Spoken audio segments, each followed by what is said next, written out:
네, 끝나지 않을 것 같던 폭염이 주말을 지나면서 한풀 꺾였습니다. 네, 이런 날씨가 얼마나 갈지 공항진 YTN 재난자문위원과 함께 자세한 이야기 나눠보겠습니다. 어서 오십시오. 네, 안녕하세요. 진짜 출근길 공기부터 달라졌는데 그러게요. 갑자기 이렇게 선선해진 이유는 뭡니까?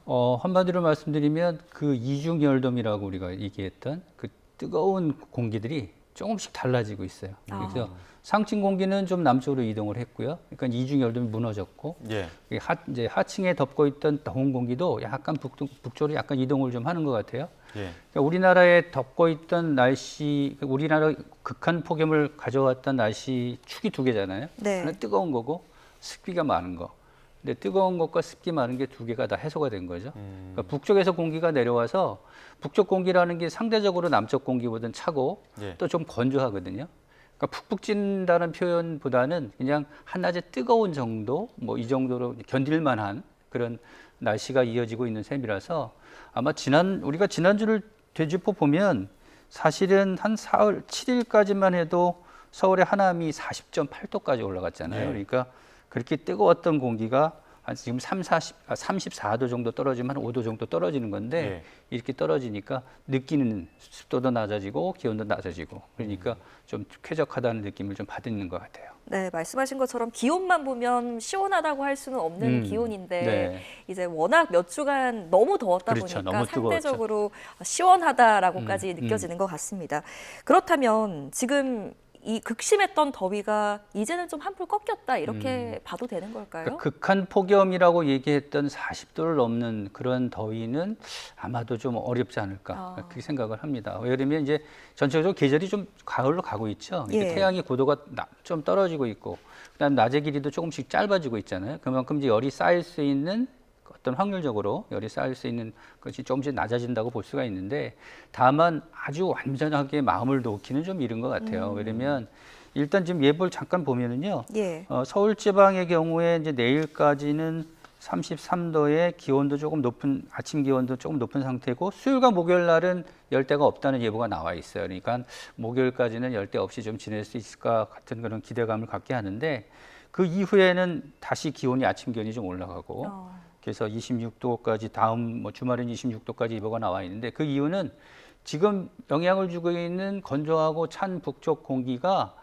아주 오래 쭉 이어지진 않고 바로 이번 주말, 그러니까 다가오는 주말쯤에는 다시 남쪽 공기가 서서 영향을 줄 가능성이 있기 때문에 아마 완벽하게 뭐 열대야가 이제 없어지는 거 아니냐 이런 기대는 좀 이른 것 같습니다. 예. 갑자기 날씨 또 선선해지다 보니까 산책하시면서 구름 사진 찍는 분들도 많으셨는데 그렇죠. 예, 신기한 구름이 또 포착되기도 했습니다. 지금 일직선으로 저희가 그래픽으로 보여드리고 있는데 저런 네. 구름은 왜 생기는 겁니까? 그러니까 이제 보시면 알겠지만 이렇게 구름이 한 일직선으로 쭉 이어져 있죠. 예. 근데 구름이 보면 이렇게 좀 평평하죠. 예. 그러니까 그 평평하다는 얘기는 그러니까 불안정하지 않고 좀 안정하다는 뜻이거든요. 예. 안정하다는 뜻이고, 저기 보이는 파란 하늘은 건조한 공기가 다가온 거예요. 그러니까 건조한 공기하고 습한 공기가 이렇게 쭉 이어져 있는 상태인데, 그 상태가 이제 눈으로 이렇게 직접적으로 확인이 되니까 신기하다라는 생각을 하는 거죠. 예. 그러니까 저기서도 아마 지금 현재 날씨가 어떻게 변하고 있는지를 알 수 있어요. 왜냐하면 지금 푸른 하늘이 다가온다는 얘기는 건조한 공기가 온다는 얘기고, 예. 그다음에 평평한 구름이 보인다는 얘기는 안정한 형태의 날씨가 이어지고 있다. 그러니까 불안정하면 막 뭉게구름처럼 구름이 막 솟잖아요. 예. 이런 여름의 형태가 잠시나마 좀 숨을 식혀주는 그런 징조라고 볼 수가 있겠습니다. 네. 지금 이제 열대야 그리고 극심한 폭염이 완전히 끝났다라고 판단하기에는 조금 시기상조다라고 말씀을 해주셨는데요. 기상청의 장기 전망을 봐도 좀 다소 우려스러운 대목들이 눈에 띄니다. 지금 전국의 그 폭염 경보가 일부 완화되기는 했지만 특보는 계속 유지되고 그렇죠. 있는 상황이잖아요. 그러니까 폭염제 단계가 있잖아요. 예. 폭염주의보는 32도, 33도, 그다음에 이제 폭염경보는 35도, 그다음에 극한 폭염이라고 우리가 얘기하는 중대경보는 38도. 38도 수준은 아니지만 35도 정도 안팎의 더운 날씨가 이어지기 때문에 폭염특보가 완전히 해소되긴 좀 어려울 것 같아요. 네. 그리고 지금 지역에 따라 좀 날씨차가 심해요. 그러니까 중부지방은 그나마 건조한 공기가 다가와서 좀 느낌이 좀 선선해진 느낌 아침으로 좀 받지만 지금 남부지방은 계속 열대야가 이어지고 있거든요. 그래서 이런 지역적인 편차도 있어서 지역에 따라서는 아우 덥다 하는 느낌을 조금 더 받으실 것 같고요. 네. 그리고 예보상으로도 다음 주까지는 34도 안팎의 그런 더위가 더 이어지고 열대야도 이어지는 걸로 나와 있어서 완전히 안심을 하긴 이른데 다만 이번 주 날씨가 상당히 좀 변화가 있을 것 같아요. 아. 왜냐면 좀 전에도 말씀드렸듯이 뭐 북태평양 고기압이 움직이고 건조한 공기가 들어오고 또 남쪽으로는 태풍도 지나가고 동쪽으로도 태풍이 들어오고 있거든요. 뭐 이런 식으로 여러 가지 변화가 있기 때문에 이렇게 좀 혼란스러운 한 주가 지날 것 같고요.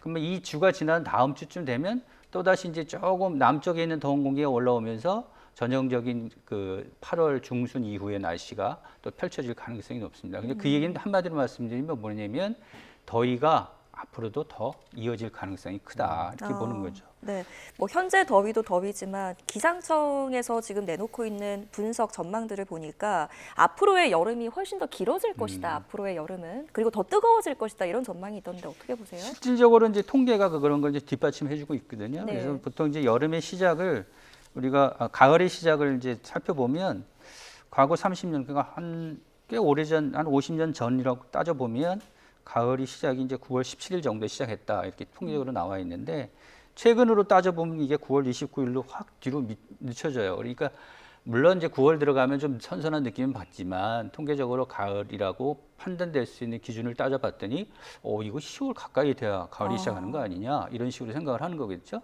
그러니까 그만큼 여름이 길어진 건데 어느 정도 길어졌냐면 98일에서 123일로 늘었어요. 여름이. 그러니까 123일이면 4개월이죠. 그렇죠. 우리가 보통 여름 그러면 6월, 7월, 8월 이렇게 3개월을 얘기하는데 9월도 이제 여름으로 여름 날씨처럼 생각이 되는 거죠. 그러니까 이렇게 실질적으로 지구가 더워지면서 우리나라도 더워지고 있고 그 더워지는 것이 계절의 길이를 움직이는 그런 결과로 나타나고 있다 이렇게 볼 수가 있겠습니다. 지난 며칠간 더욱더 힘들었던 게 이제 밤낮으로 더워서 더 문제였지 않습니까? 네네. 그나마 잠이라도 좀 덜 많이 자면 이제 낮에라도 좀 버틸 텐데 다행히도 서울은 열대야가 17일 만에 끝났는데 이 열대야가 다시 올 가능성도 있습니까? 그럼요. 예. 이제 이번 주 초까지는 조금 예보가 지금 보면 지금 목요일까지 24도가 나와 있죠. 예. 24도가 지금 나와 있는데 25 이제 금요일부터 다시 25도로 올라간다는 얘기는 열대야가 다시 시작된다는 얘기니까 열대야가 완전히 끝나려면 공기 자체가 완전히 바뀌어야 돼요. 예. 완전히 바뀌어야 되는데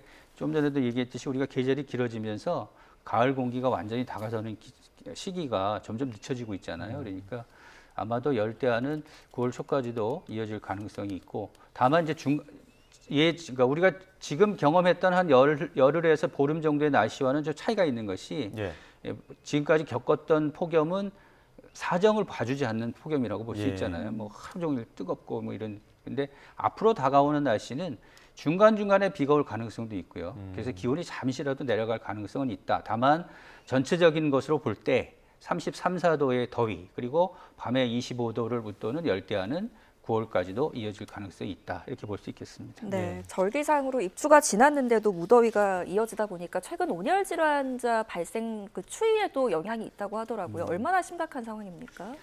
온열 질환자는 지금 뭐 우리나라뿐만 아니라 전 세계가 문제잖아요. 하루에 200명 이상의 환자가 발생하고 하는데 다행히 요 며칠 사이에는 이제 100명 아래로 좀 떨어진 것 같은데 네. 온열 질환자라는 게 사실은 처음보다는 좀 늦게가 위험하거든요. 무슨 소리냐면 이제 몸이 피곤한 상태에서 다가서는 열기하고 건강할 때 다가서는 열기하고 좀 다르잖아요. 그러니까 한여름에 한창 피로를 많이 느끼고 있는 상황에서 지금은 물론 잠시 쉬어갈 수 있는 타이밍을 줘서 굉장히 다행스러운 얘기지만 그렇지 않은 분들, 남부지방에 계신 분들은 계속 쌓일 거란 말이에요. 그러면 누적된 피로가 쌓이면 비단 뭐 25도 아니더라도 네. 뭐 22, 3도에서도 충분히 위험해질 수 있는 상황이 다가서는 거거든요. 그리고 집안의 어떤 환경이 뭐 환기가 잘 되는 집안이라든지 또는 뭐 더위를 금방 식혀줄 수 있는 어떤 도구들이 많다든지 이러면 상관이 없지만 그런 것들이 없는 집안은 그냥 열기가 쌓여 있다고 보실 수가 있어요. 그러면 밖에도 덥고 안에도 덥고 그러니까 어떤 방법이 별로 없는 거거든요. 그래서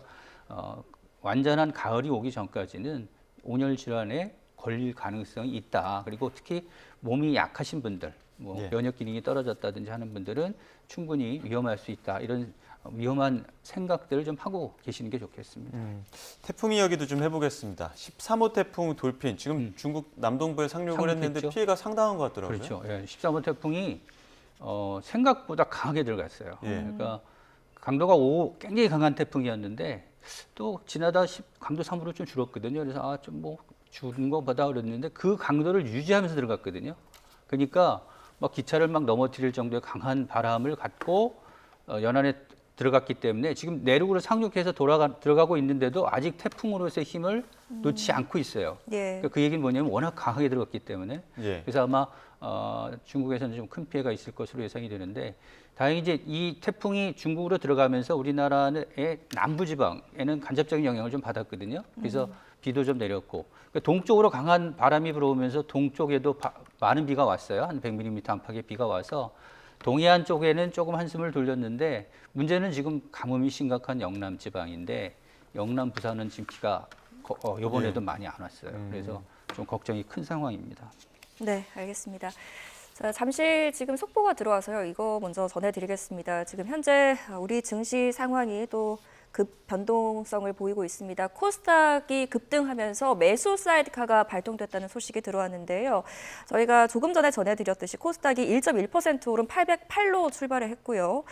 코스피보다 더 큰 상승세를 나타내고 있다 이렇게 전해드렸는데요. 외국인과 기관이 동반 순매수 중인 것이 영향을 미친 것으로 보입니다. 9시 50분 기준으로 코스닥 시장에서 급등세를 보이며 매수 사이드카가 발동됐다는 소식이 들어왔습니다. 오늘 투자하시는 분들 해당 소식 참고하셔야겠습니다.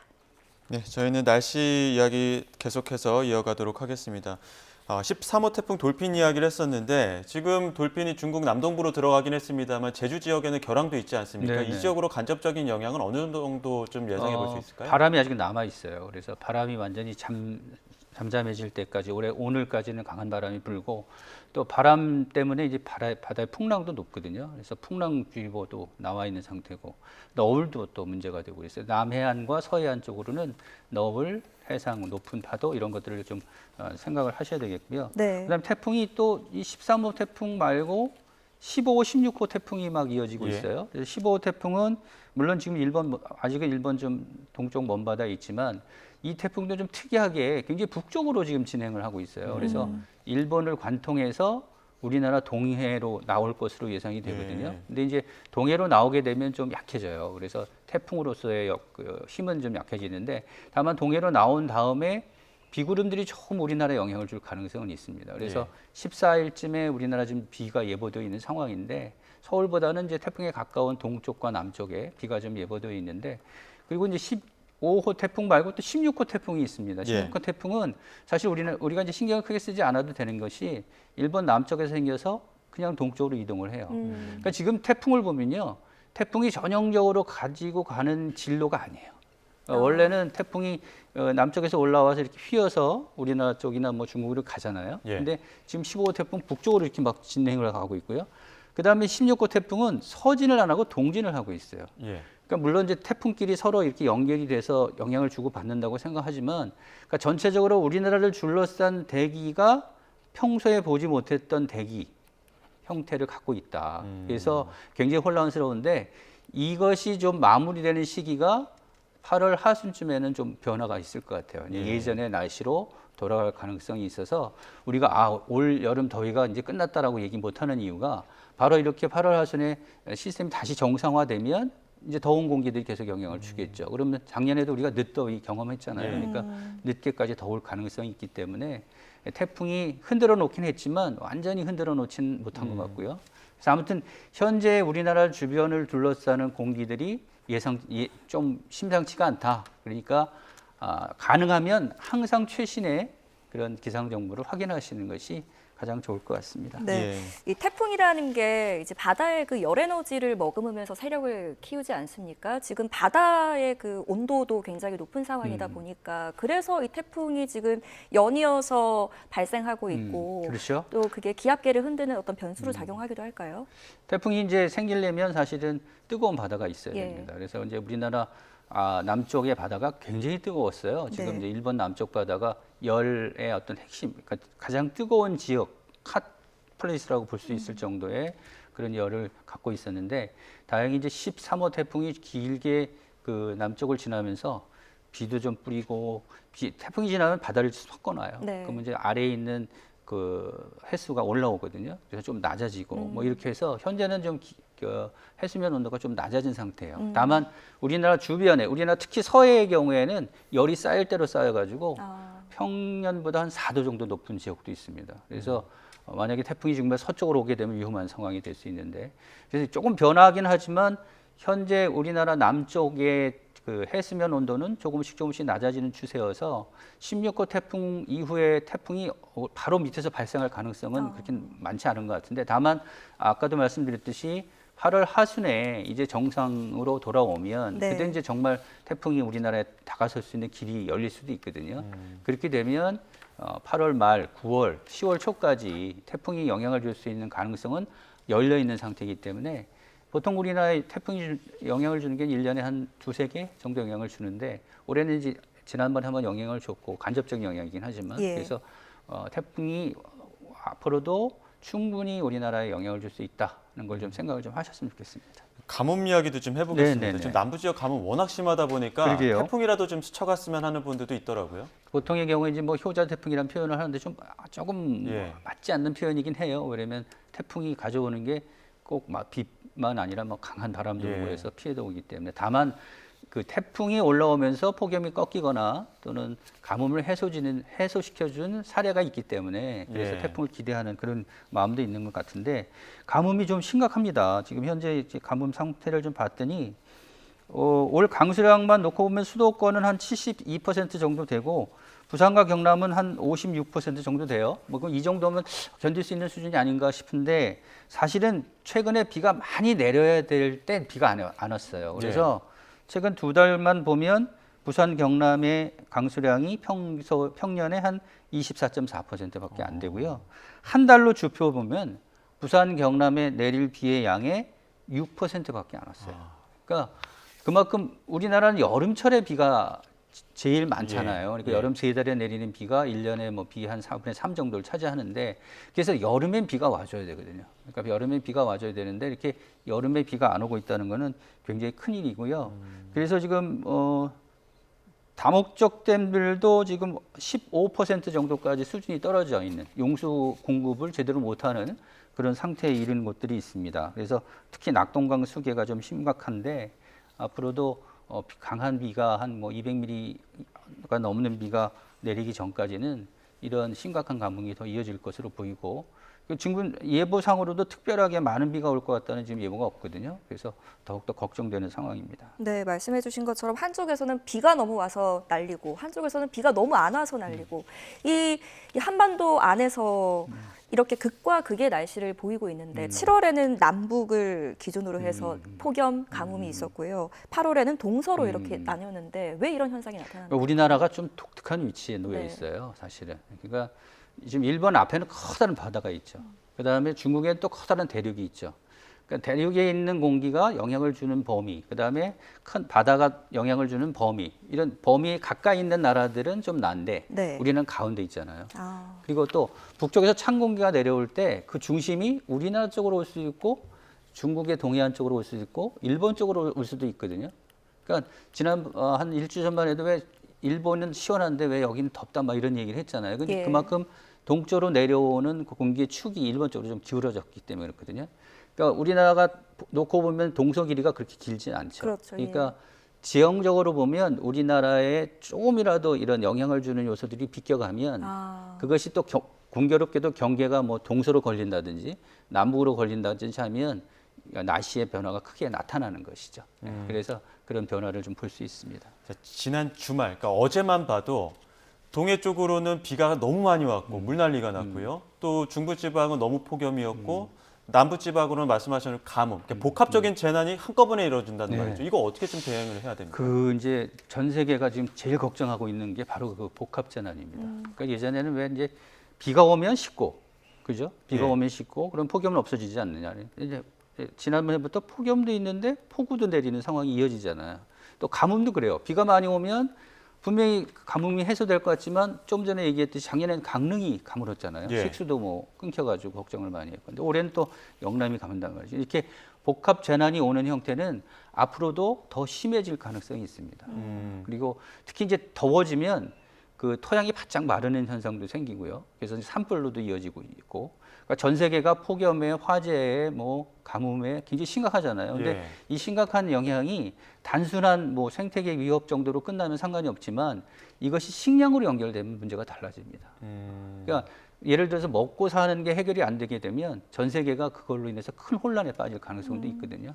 그러니까 현재 자원 상태를 관리하는 어떤 지혜가 예전보다 더 필요한 상황인데, 네. 다만 우리나라는 그나마 다행한 건 이제 행정적이라든지 그동안에 쌓였던 어떤 데이터들을 이렇게 체계화시켜서 매뉴얼화하는 그런 것들이 좀 다른 나라보다는 좀 낫다고 생각하기 때문에, 그래서 대응을 할 수 있지만 조금 더 이제 앞으로는 변화하는 날씨는 뉴 노멀, 늘 있을 수 있다라는 생각에 대응을 좀 더 강화하는 방향으로 바꿔나가야 되겠습니다. 네, 먹고 사는 문제까지 영향을 줄 수 있다.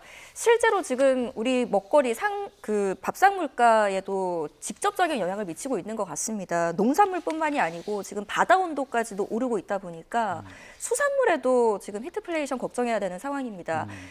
더군다나 지금 추석도 앞두고 있어서 걱정하시는 분들 많을 것 같아요. 그래서 이제 이렇게 그 식물들이나 움직일 수 있는 동물들 같은 경우에는 뭐 움직일 수 있겠죠. 예. 그러니까 예를 들어서 뭐 남쪽에 지금 참치가 좀 동쪽에서 많이 잡히고, 그다음에 오징어가 좀 북쪽에서 잡히고, 뭐 서쪽에서도 잡히고, 뭐 이렇게 움직일 수 있지만 움직이지 못하는 그 식물들은 사실은 막 마르거나 막 방법이 없잖아요. 비가 오지 않으면. 그래서 이렇게 어쩔 수 없이 경험할 수밖에 없는 상태는 앞으로도 심해질 거라고 보는데, 그러면 그걸 극복하기 위해서는 어떻게 하느냐? 작물을 바꾸거나 강한 작물을 쓰거나 아니면 기후의 변화에 맞춰서 바꾸거나, 그리고 뭐 예를 들면 뭐 볕을 막을 수 있는 어떤 시설들을 강화한다든지, 예. 또는 바람이 잘 통하면서 여러 가지, 그러니까 기술적으로 할 수 있는 것들은 충분히 우리가 할 수 있잖아요. 그러니까 기술적으로 대응을 좀 해나가는 방법이 제일 좋을 것 같고요. 제일 중요한 거는 현재 우리나라 날씨가 얼마나 어떻게, 얼마나 빠르게 변화하고 있는지를 우선 알아야 되겠죠. 그래서 그런 연구들이 있어야 되겠고, 그리고 각 분야에 따라 조금씩 달라요. 영향 주는 요소가. 그러니까 예를 들면 뭐 수산업 또는 뭐 농산물 또는 뭐 의료계 이런 게 다 다르기 때문에 각자의 그 연구하는 분들이 좀 체계적으로 연구를 하셔가지고 매뉴얼을 만들어 놓으면 그 매뉴얼대로 좀 접근하는 그런 시각이 좀 더 중요해지는 그런 시기인 것 같습니다. 예, 알겠습니다. 여기까지 듣겠습니다. 지금까지 공항진 YTN 재난자문위원과 함께했습니다. 고맙습니다. 네, 감사합니다.